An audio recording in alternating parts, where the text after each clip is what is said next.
Hello everyone, आज हम नया टॉपिक स्टार्ट करने जा रहे हैं। उसका नेम है रेड ब्लड सेल्स। इससे पहले हमने ब्लड के बारे में पढ़ा था, अब हम पढ़ेंगे रेड ब्लड सेल्स के बारे में। Blood cells contains the oxygen carrying protein hemoglobin, which is a pigment that gives whole blood its red color. Means red blood cell जो होती हैं उसमें हम देखते हैं कि वो रेड कलर की होती हैं, तभी तो उनको रेड ब्लड सेल्स कहा जाता है। और वो इसलिए रेड ब्लड सेल्स कहते हैं क्योंकि वो एक ऑक्सीजन कैरिंग प्रोटीन को कैरी करती हैं जिसका नाम है हमारा हीमोग्लोबिन। मीन ये रेड ब्लड सेल्स जो होती है वो एक प्रोटीन को कैरी करती है जिसका नाम होता है हमारा हीमोग्लोबिन, ठीक है। और उसी की वजह से उसमें रेड कलर होता है, मतलब वो रेड कलर की दिखती हैं। शेप कैसा होता है? बायकॉन्केव डिस्क होता है, मतलब इस टाइप का बायकॉन्केव डिस्क टाइप की ये होती है। डायमीटर होता है 7 to 8 मिलीमीटर। आरबीसीज के पास क्या होता है? कोई भी न्यूक्लियस नहीं होती है। मीन मोस्टली जितनी भी हमारी लिविंग सेल्स हैं, मतलब जितनी भी सेल्स हैं उनके पास क्या होती है? न्यूक्लियस होती है, पर आरबीसी के पास न्यूक्लियस नहीं होती है। और ये जितने भी मैं नोट्स आप लोगों को प्रोवाइड कर रही हूँ ये बहुत ज़्यादा इंपॉर्टेंट है। मोस्टली कॉम्पिटिटिव एग्जाम में भी बेसिक क्वेश्चंस पूछे जाते हैं, तो आप लोग चाहें तो इसे नोट कर लीजिए या फिर स्क्रीनशॉट लेके रख लीजिए। The cytosol of RBCs contain hemoglobin molecule। जो साइटोसोल होता है RBCs का वो हीमोग्लोबिन मॉलिक्यूल को कंटेन करता है। लाइफ स्पैन होती है उसकी 100 to 120 डेज और छोटे बच्चों में इन्फेंट में 80 to 90 डेज होती है।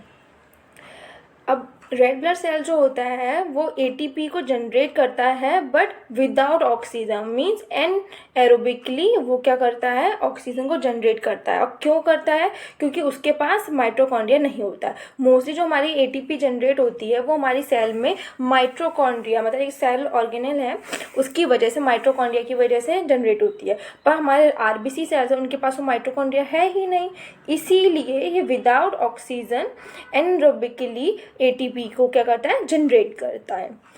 Each RBCs contain about 280 million haemoglobin. जित हमारी ईच आरबीसीज जो है वो 280 मिलियन हीमोग्लोबिन को कंटेन कर सकते हैं। मीन्स आप सोच के देखिए कि जितनी भी हमारी हीमोग्लोबिन है अगर मात्रा उसमें कम हो जाए तो बहुत सारी बेसिक डिजीज़ हो जाती हैं। इसीलिए हीमोग्लोबिन की क्वांटिटी बॉडी में अच्छी होनी चाहिए। मतलब एक तरीके से आपने देखा हो फीमेल होती हैं वो सिकल सेल एनीमिया वगैरह होती है, क्यों हो जाती है? क्योंकि हीमोग्लोबिन जो होता है उसमें बहुत ज़्यादा कम हो जाता है, इसीलिए ये बहुत ज़्यादा इंपॉर्टेंट है। अब इसके बारे में थोड़ा और अच्छे से पढ़ते हैं तो और समझ में आएगा। फिर हम पढ़ते हैं हीमोग्लोबिन के बारे में। It is a iron containing protein. क्या है? आयरन कंटेनिंग प्रोटीन है, मतलब ये क्या करता है? आयरन को कंटेन करता है। हीमोग्लोबिन हमने पढ़ा था कि एक तरीके से क्या है? हीमोग्लोबिन एक हमारा प्रोटीन है। क्या है? प्रोटीन है। फिर नॉर्मल वैल्यू जो होती है हीमोग्लोबिन की वो होती है 13 to 17 किसमें? मेल में, और 12 to 15 होती है फीमेल। मतलब फीमेल में हमेशा देखो ब्लड भी कम होता है, और तो उसकी ब्लड कम है तो हीमोग्लोबिन भी कम होगा, और मेल में अगर ब्लड की क्वांटिटी भी ज़्यादा होती है तो मीन हीमोग्लोबिन भी ज़्यादा होगा। फिर स्ट्रक्चर की बात करते हैं हीमोग्लोबिन की। Haemoglobin consist of a protein called globin. अब हीमोग्लोबिन जो है एक प्रोटीन से बना हुआ होता है जिसका नाम है हमारा ग्लोबिन। Has 4 polypeptide chain. अब हीमोग्लोबिन के पास क्या होती है? 4 पॉलीपेप्टाइड चेन है जिसमें से 2 अल्फा चेन होती हैं और 2 हमारी बीटा चेन्स होती हैं, ठीक है। अब ये तो इसकी चेन है। अब जो हीम जो है, haem ring has a iron ion को भी ये कंटेन करता है। मतलब हीमोग्लोबिन है एक तो हमारा ग्लोबिन से बना हुआ होता है और दूसरा हमारा है हीम से। मतलब इसमें 2 वर्ड्स हैं, आप लोग देख रहे होंगे इसमें 2 वर्ड्स यहाँ पे यूज़ हुए हैं। एक हुआ है हमारा हीम और एक हमारा ग्लोबिन। तो मतलब एक तो ये ग्लोबिन प्रोटीन का बना हुआ है और हीम का बना हुआ है। हीम में क्या होता है? ये आयरन कंटेन कर रहा है, और ग्लोबिन जो है इसमें अल्फा और हमारी बीटा चेन्स हैं। Iron ion combine with oxygen molecule. Iron जो आयन है वो हमारा ऑक्सीजन मॉलिक्यूल से कंबाइन होता है, मतलब ये वो उससे जुड़ा हुआ होता है।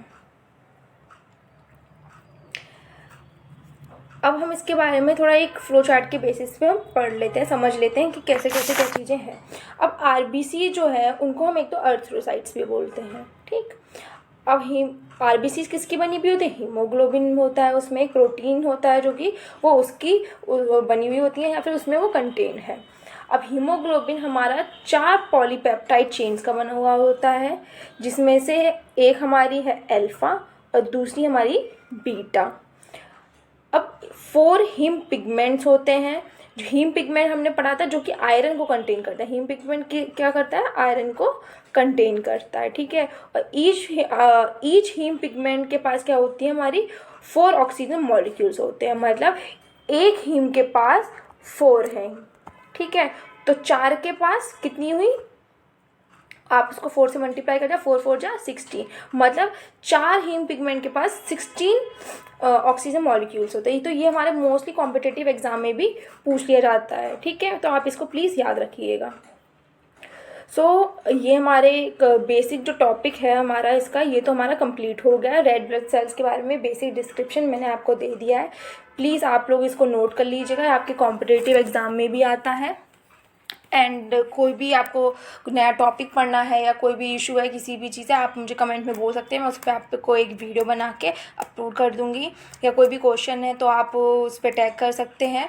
मैं आपको अगर ऐसा है कोई भी प्रॉब्लम आपको बहुत ज़्यादा फेस हो रही है तो मैं तो उस पर वीडियो बना दूँगी, या फिर मैं उस पर एक अपना कोई भी इंस्टाग्राम अकाउंट वहाँ पे लिंक कर दूँगी। आप वहाँ पे भी मेरे को अच्छे से कांटेक्ट कर सकते हैं। बट प्लीज़ DM मी अगर आपको कोई प्रॉब्लम है तो मैं आपकी सॉल्व कर सकती हूँ। एंड मोस्टली जो बायोटेक के स्टूडेंट्स, अगर आपको बायोटेक का भी कोई टॉपिक है जो आपको नहीं आ रहा है समझ में, तो आप भी वो भी मेरे से पूछ सकते हैं।